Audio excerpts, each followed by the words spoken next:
A ver, cuando pensamos en yoga, ¿qué imagen nos viene a la cabeza? Casi siempre es la misma, ¿verdad? Posturas, flexibilidad, fuerza. Pero, ¿y si os dijera que eso es solo la superficie? Hoy vamos a hacer un viaje que va mucho más allá de la esterilla para descubrir la historia milenaria y la filosofía que lo empezaron todo. Claro, las posturas, las asanas, eso nos suena a todos. Pero lo que a lo mejor no es tan conocido es que detrás de cada una hay un mundo entero, un universo de mitos, de filosofía, de técnicas para la mente que llevan basándose de generación en generación durante miles de años. Así que la pregunta es obligada. ¿Nos animamos a descubrir para qué era realmente el yoga en sus inicios? Venga, pues vamos a empezar el recorrido y nos vamos directos a la antigua India, porque allí el yoga no tenía nada que ver con hacer ejercicio. Era algo mucho más profundo, una auténtica investigación sobre qué es la realidad. Mirad, nuestro punto de partida no es una esterilla, sino un texto antiquísimo, una de las Upanishads. Y ahí nos encontramos con una historia que es fundamental. Trata sobre un padre, Uddalaka, y su hijo Shwetaketu. El chaval vuelve a casa después de 12 años estudiando. Y vuelve, pues imaginaos, muy orgulloso, creyendo que lo sabe todo. Pero su padre, que era un sabio, ve enseguida que a su hijo le falta lo más importante.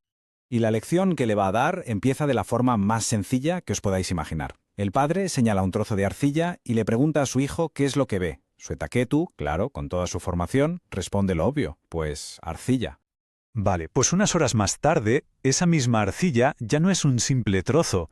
Se ha convertido en un montón de cosas, en vasijas, en cuencos, y el padre le dice, ¿ves todo esto? Son solo nombres, formas. La única realidad aquí es la arcilla. Y esta idea, tan simple, es la clave de todo.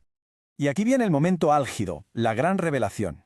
Uddalaka le dice que, igual que toda esa cerámica es en el fondo arcilla, todo en el universo tiene una única esencia.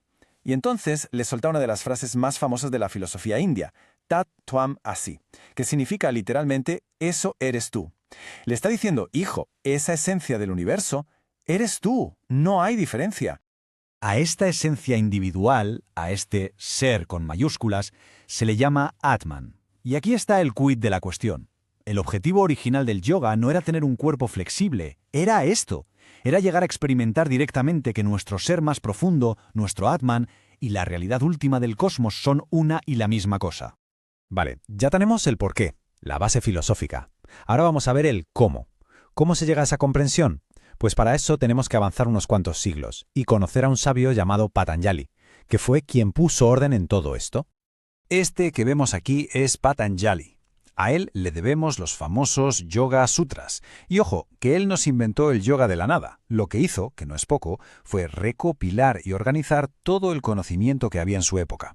Lo condensó en una serie de frases cortas pero potentísimas, creando una especie de mapa para explorar la mente. Y la figura de Patanjali es súper interesante, porque el mito lo describe de una forma muy poética. No era un simple hombre, sino la encarnación de Adishesha, la serpiente cósmica. De hecho, su nombre viene de ahí. Patat, que es caído, y Anjali, que son las manos juntas en oración, porque se dice que cayó del cielo directamente en las manos de una mujer que estaba rezando. Para entender bien lo que propone Patanjali, hay que echar un vistazo rápido a la filosofía en la que se basa, que se llama Samkhya. Es una visión dualista, o sea que divide la realidad en dos principios. Por un lado está Purusha, que es la consciencia pura, el que observa, lo que nunca cambia. Y por otro, Prakriti, que es todo lo demás, la materia, el cuerpo, los pensamientos, todo lo que está en cambio constante. El problema, el sufrimiento, viene cuando Purusha se confunde y se cree que es Prakriti. Entonces, ¿cómo deshacemos esa confusión? Pues Patanjali nos da un camino con 8 pasos, los 8 miembros del yoga. Y mirad el orden, que es clave. Empieza por la ética, luego viene la postura, asana, y el control de la respiración. Y todo esto culmina en la meditación profunda. Fijaos en un detalle importante. Asana, la postura, que hoy parece el centro de todo, aquí es solo el tercer paso. Y su objetivo era básicamente poder sentarse cómodamente a meditar sin que el cuerpo molestase. Seguimos avanzando en el tiempo. Varios siglos después de Patanjali, surge una nueva corriente en el yoga. Y esta sí que va a poner el foco en el cuerpo, pero de una manera que nadie había hecho antes. El cuerpo pasa a ser el vehículo principal para alcanzar la liberación. La inspiración de esta nueva etapa es, sobre todo, el dios Shiva, concretamente como Nataraya, el señor de la danza. Su baile cósmico no es un simple baile, simboliza la energía que crea, sostiene y disuelve el universo. Es pura energía en movimiento. Y lo revolucionario fue que estos nuevos yogis empezaron a pensar que esa misma energía cósmica estaba dentro de nuestro propio cuerpo. Quienes desarrollaron todo esto fueron los llamados Natha Yogis, y a su sistema lo conocemos como Hatha Yoga. Para ellos el cuerpo ya no era un obstáculo, que va, era un microcosmos, un universo en miniatura.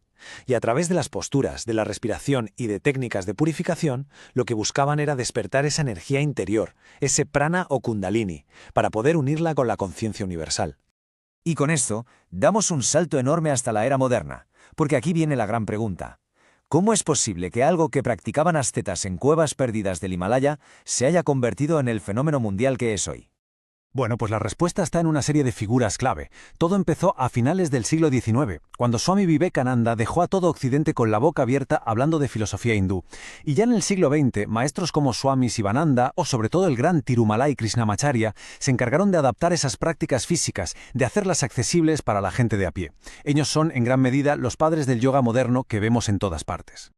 Este gráfico lo resume a la perfección. El yoga antiguo y clásico se centraba casi por completo en la filosofía, en la meditación, en la mente. La parte física era secundaria. En cambio, el yoga postural moderno ha invertido la pirámide. El foco principal ahora está en las asanas, en el cuerpo. No es que el otro haya desaparecido, claro que no, pero la puerta de entrada para la mayoría de la gente hoy en día es la esterilla. Y para ir terminando, me gustaría contar una historia tradicional. Es una metáfora que creo que viene al pelo para resumir todo este viaje histórico y quizás también el viaje personal que cada cual puede hacer con el yoga. Imaginen a un leñador muy pobre. Su trabajo consiste en recoger leña en los bordes de una selva inmensa, pero cada vez encuentra menos, y su familia apenas tiene para comer. Le da pánico adentrarse en la selva, no sabe qué peligros puede haber ahí dentro. Un día, mientras está en su faena, se encuentra con un sadhu, un asceta. El leñador, ya desesperado, le cuenta su situación y le pide ayuda. El sabio lo mira y le da un consejo de solo 2 palabras. Ve más adentro. Nada más. Y esas 2 palabras se le quedan grabadas al leñador. A pesar del miedo, decide hacerle caso. Se adentra un poco en la selva y, sorpresa, encuentra madera mucho mejor. Su familia empieza a vivir bien. Animado, recuerda el consejo, ve más adentro, y se adentra todavía más. Y esta vez encuentra árboles de sándalo que valen una fortuna. Se hace rico. Pero, aun teniéndolo todo, siente que le falta algo. Y de nuevo resuenan las palabras del sabio.